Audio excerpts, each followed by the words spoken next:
É isso aí, estamos de volta e agora vamos falar aí do treinamento aeróbio e treinamento de força. Galera, olha o que traz a nossa web aula.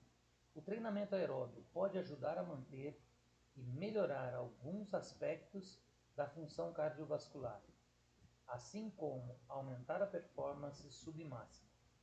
As reduções nos fatores de risco associados com os estados de doença, doença cardíaca, diabetes, etc., melhoram o estado de saúde e cooperam para o incremento na expectativa de vida.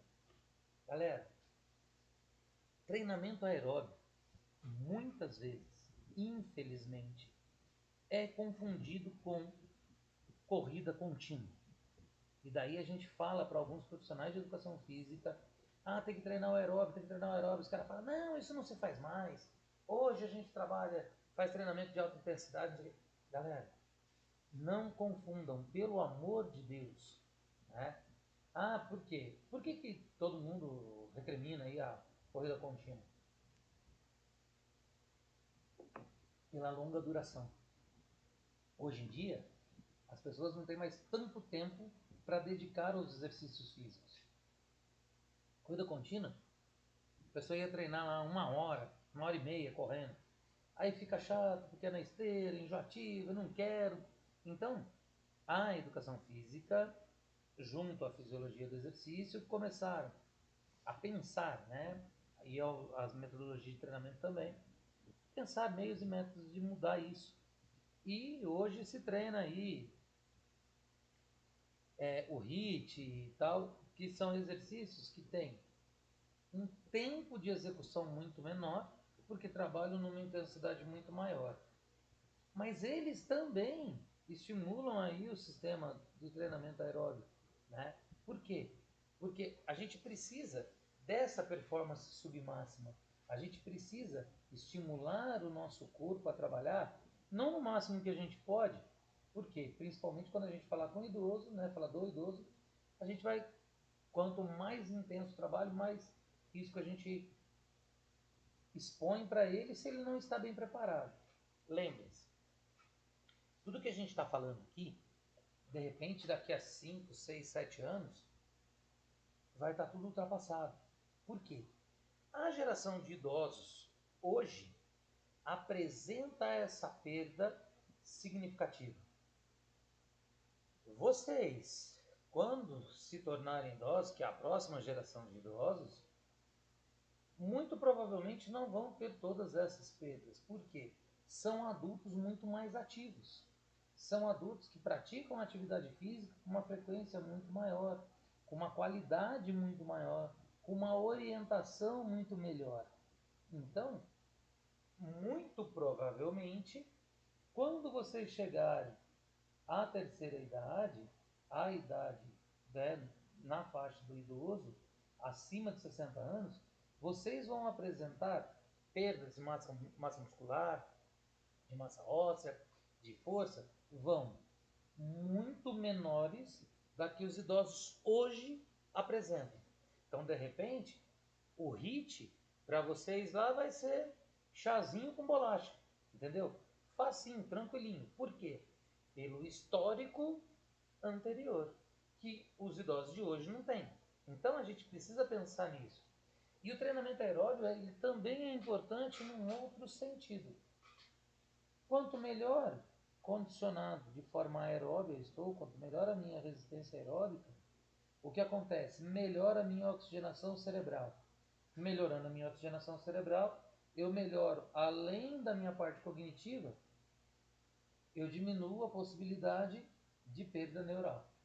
Então, o que eu vou estar fazendo? Retardando, né, o aparecimento de doenças crônico-degenerativas. Então, elas vão aparecer muito mais tarde, por eu estar muito mais ativo.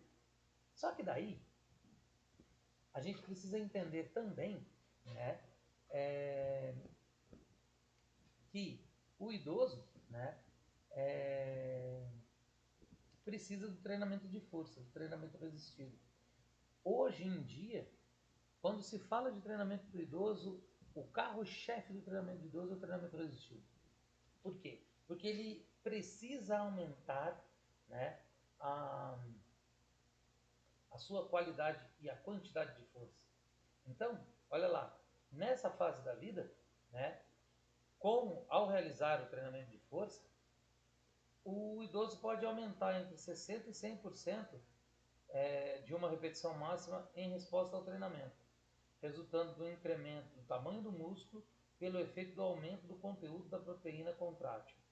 Olha bem, eu posso ter ganho de força e posso ter aumento do tamanho de músculo com o idoso quando eu faço o treinamento resistido de forma adequada, dentro da intensidade adequada, com o volume adequado, com o peso adequado, né, com a carga adequada para ele, com os intervalos adequados de descanso entre séries e entre sessões de treino. Então, quando eu falo para vocês, o ideal é que se treine pelo menos 3 vezes por semana, é para que eu dê o tempo adequado de descanso, de repouso para esse idoso, para que as adaptações fisiológicas aconteçam de forma mais segura, tudo bem? E a flexibilidade, professor, onde entra nessa? O que é a flexibilidade? É a melhor amplitude articular. Quando eu tenho uma boa amplitude articular, quando eu tenho um bom trabalho de flexibilidade muscular, eu consigo ter uma melhor eficiência nessa contração.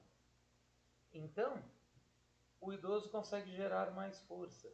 Se ele tem uma amplitude de movimento melhor, se ele gera mais força, eu vou lá melhorar a mobilidade, eu vou melhorar toda a capacidade funcional desse idoso. Então, o que a gente precisa entender, né, é que a flexibilidade também é muito importante. Ela não pode ser deixada de lado, não pode deixar de ser treinada com o idoso. E vale ressaltar, né, que alguns fatores podem interferir nessa resposta ao exercício. Então, por exemplo, o que eu preciso entender, né? Que hormônios vão mudar essa possibilidade da melhoria adaptativa da flexibilidade, o clima, os fatores psicossociais, o fator nutricional, tudo isso também pode interferir não só na flexibilidade, mas no treinamento dele como um todo.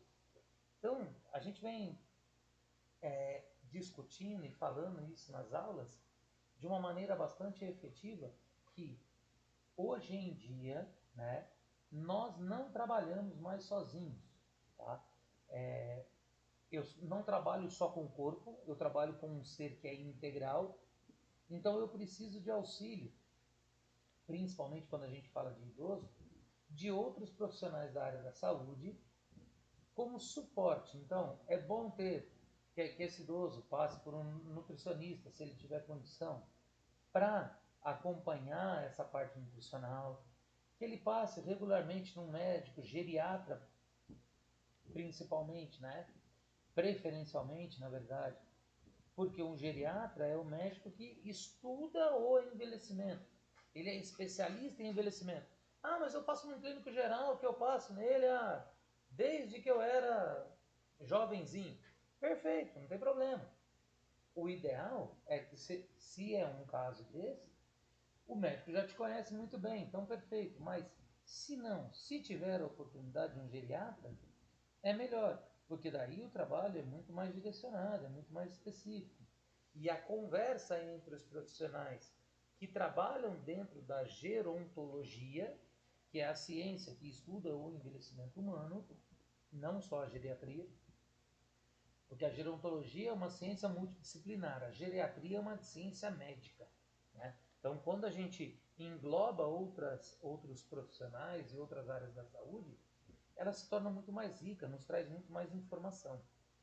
Aí, eu vou pedir para vocês o seguinte: vocês vão fazer esse trabalhinho aqui para mim, tá? Então, vocês vão ter aí o aluno, né, o seu aluninho de personal, você vai ser personal trainer de, de uma pessoa com mais de 60 anos, e eu quero que você monte para mim um programinha de trabalho para ele, né, onde você contemple todas essas ideias aqui, ó. Eu tenho que melhorar a força e a flexibilidade desse meu idoso. Preciso fazer a prescrição de treinamento aeróbio. E essa prescrição toda, para que eu melhore as atividades de mobilidade, evite quedas. E eu quero mais um ou dois objetivos que você vai escolher livremente. Então eu estou pondo dois.